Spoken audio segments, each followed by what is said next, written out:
Bom dia, hoje iremos falar sobre a crise hídrica no Brasil. O trabalho é composto por 6 pessoas: Ana Maria, Camila Maeda, Eric Matos, Henrique Casai, Henrique Gomes e Pamela Perassol.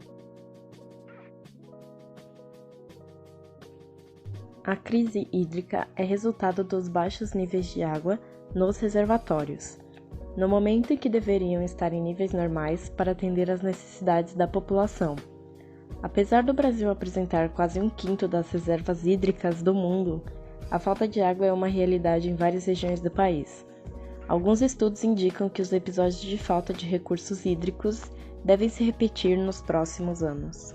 A escassez no Brasil tem várias causas. A primeira causa é o consumo crescente. O aumento do consumo crescente no mundo vem contribuindo para a diminuição da disponibilidade dos recursos hídricos. Embora a água tenha uma capacidade de renovação, o aumento do consumo pode ser maior do que a reposição natural, gerando a escassez. Esse quadro é caracterizado de várias partes do mundo, inclusive algumas regiões do Brasil. As causas para a elevação do consumo de água são várias: crescimento populacional, da produção de economias periféricas, o aumento das atividades produtivas, elevação do consumo de produtos que utilizam muita água na sua produção, e entre outros. A segunda causa é a poluição e a degradação de reservas hídricas. O ser humano, na maior parte de suas atividades, precisa da água doce para sobreviver.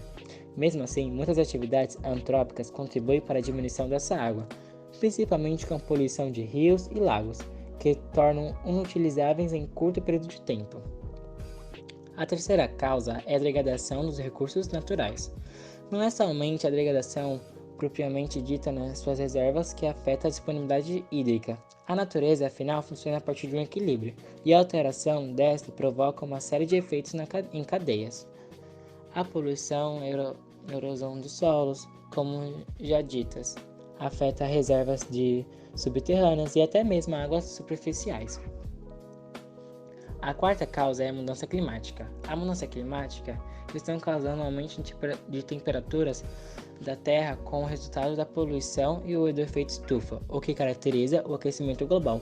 Com isso, embora o volume da água do planeta seja bem sempre o mesmo, o ciclo da água vem ocorrendo com uma frequência menor, causando as secas severas e tornando a falta de água um problema crônico. A quinta e última causa é a ausência de infraestruturas básicas. A escassez hídrica chega ao ser humano um problema mesmo em países e localidades do mundo que apresentam uma cerca de disponibilidade de água. Isso acontece por questões econômicas, sobretudo de países periféricos, onde problemas relativos é a falta de recursos e afetam investimentos em sistemas de captação, aumentando a distribuição de água para a população e atividades produtivas. Entre as regiões afetadas pela crise hídrica no Brasil, podemos destacar a região Sudeste, que foi a mais afetada pela crise da falta de água em 2014 e 2015. O sistema Cantareira, em São Paulo, foi o que mais sofreu com a estiagem. Ele atende mais de 9 milhões de pessoas. A capacidade do sistema é de 1,46 trilhão de litros, dos quais 973 bilhões constituem o chamado volume útil. Esse volume corresponde à reserva de água acumulada acima do nível das comportas. Foi esse volume que se esgotou em 2014. Passou a ser utilizado, então, o chamado volume morto, que situa-se abaixo do nível das comportas e que nunca havia sido utilizado. Desta forma, nós podemos observar que as empresas, em especial as indústrias de grande porte, planejam sair ou não expandir sua produção em cidades com problemas de desabastecimento. Entre essas cidades, destacamos São Paulo, Rio de Janeiro, Belo Horizonte e Vitória, que convivem com constante ameaça de falta de água. A crise hídrica, além de refletir na área residencial, onde afeta a mão de obra, repercute em parte importante das atividades econômicas de serviços, comércio e indústria. Já em 2016, o volume do sistema Cantareira começou a retornar à normalidade.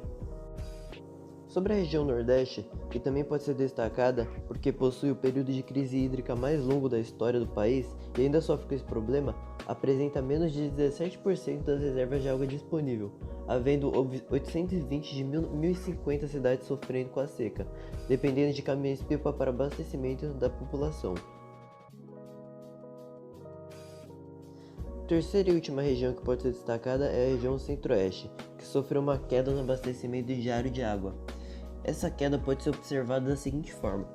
Em 2018, 87,1% dos domicílios do Centro-Oeste tinham abastecimento diário de água, bem mais do que em 2017, quando apenas 69% das residências contaram com esse serviço.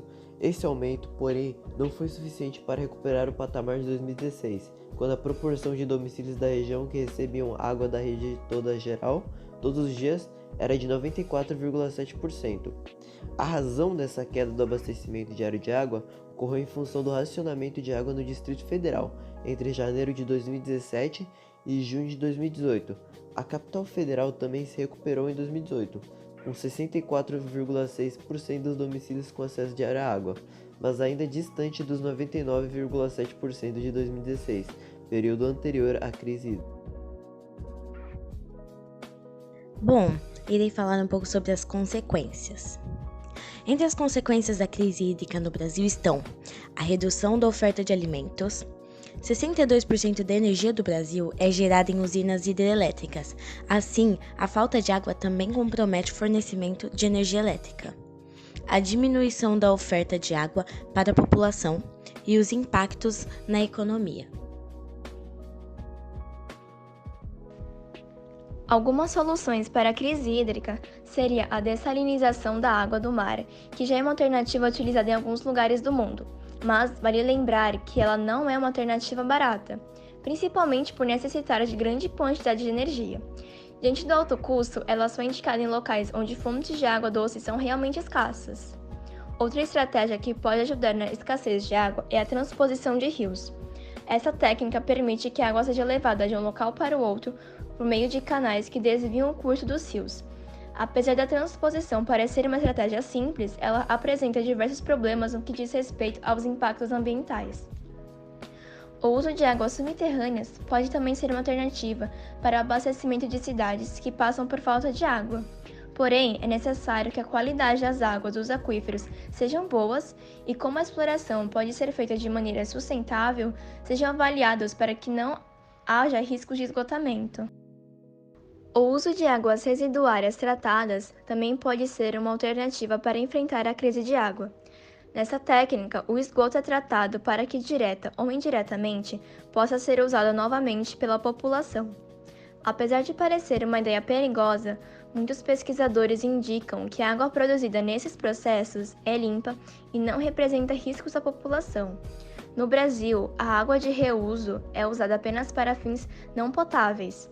Entretanto, projetos recentes estudam a possibilidade de tratamento para consumo humano. Ainda que o projeto receba críticas, pode ser uma solução para a crise hídrica, se realizada de maneira adequada. Apesar da existência de várias técnicas, a melhor forma de evitar o agravamento da crise hídrica no Brasil e no mundo é realizar programas que visem a conscientização da população e a proteção dos corpos d'água. Proteger as nascentes e evitar que os rios sejam poluídos garantem, de maneira mais eficaz, a disponibilidade da água para toda a população, além de ser uma das alternativas mais